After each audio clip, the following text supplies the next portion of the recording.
در زمستان سال 1285 در تبریز کودکی چشم به جهان گشود که شعر فارسی و ترکی را جاودانه کرد. او سید محمد حسین بهجت تبریزی بود که جهان او را با نام شهریار شناخت. شهریار از کودکی عاشق موسیقی، خوشنویسی و شعر بود. در دارالفنون و رشته پزشکی درس خواند، اما شکست عشقی مسیرش را عوض کرد. پزشکی را رها کرد تا شاعر دلها شود. از غزلهایش هنوز زمزمه علی همای رحمت در گوش زمان مانده است و در زبان ترکی با منظومه جاودانی حیدر بابای سلام نوای روستا، کوه سهند و خاطرات کودکی را به شعر بدل کرد. او عاشق علی بود و در شعرش ایمان، عشق و انسانیت در هم تنیدند. شهریار دوستی دیرینه با بزرگان ادب چون نیمای و بهار داشت و با ستار نغمه دلش را می نواخت. در سالهای پایانی به تبریز بازگشت و تا آخرین روز با عشق زیست. در شهریور 1367 در 81 سالگی چشم از جهان بست و طبق وصیتش در مقبره الشعرای تبریز آرام گرفت. بر سنگ مزارش نوشتند: نقش مزار من کنید این دو سخن که شهریار با غم عشق زاده و با غم عشق داده جان. شهریار رفت اما شعرش هنوز نفس می کشد.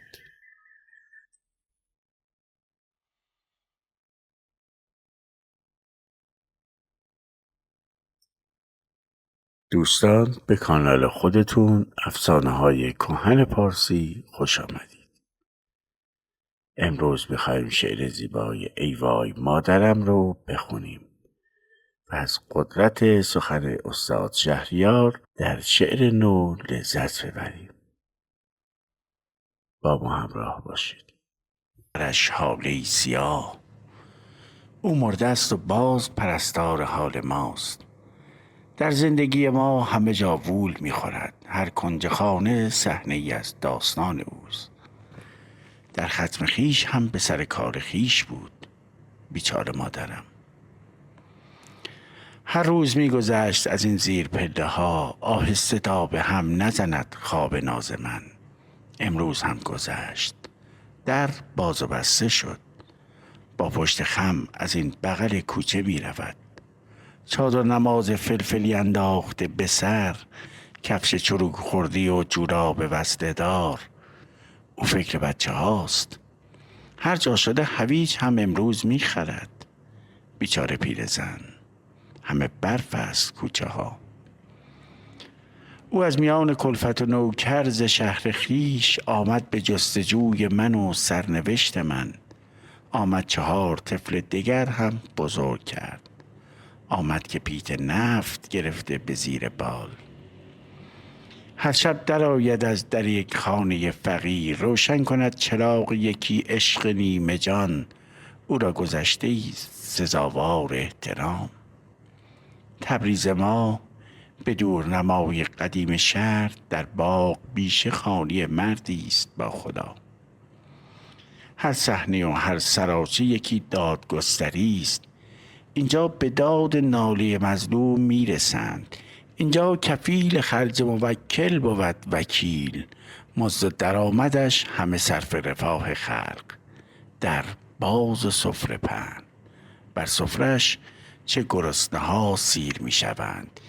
یک زن مدیر گردش این چرخ و دستگاه، او مادر من است. انصاف می دهم که پدر راد مرد بود، با آن همه درآمد سرشارش از حلال. روزی که مرد روزی 1 سال خود نداشت. اما قطارهای پر از زاد آخرت و از پی هنوز قافله های دعای خیر. این مادر از چنان پدری یادگار بود. تنها نه مادر من و درماندگان خیل، او یک چراغ روشن ایل و قبیله بود. خاموش شد دریغ. نه، او نمرده. میشنوم من صدای او. با بچه ها هنوز سر و کله میزند. ناهید، لال شو، بیژن برو کنار. کفگیر بی صدا دارد برای ناخوش خود آش میپزد. او مرد و در کنار پدر زیر خاک رفت. اقوامش آمدند پی سرسلامتی. یک ختم هم گرفته شد و پربدک نبود. بسیار تسلیت که به ما عرضه داشتند. لطف شما زیاد. اما ندای قلب به گوشم همیشه گفت: این حرفها برای تو مادر نمی شود. پس این که بود؟ دیشب لحاف رد شده بر روی من کشید. لیوان آب از بغل من کنار زد. در نصفه های شب یک خواب سهمناک و پریدم به حال تب. نزدیک های صبح او زیر پای من اینجا نشسته بود. آهسته با خدا راز و نیاز داشت. نه، او نمرده است. نه، او نمرده است که من زندم هنوز. او زنده است در غم و شعر و خیال من. میراث شاعرانی من هرچه هست از اوست. کانون مهر و ماه مگر می شود خموش؟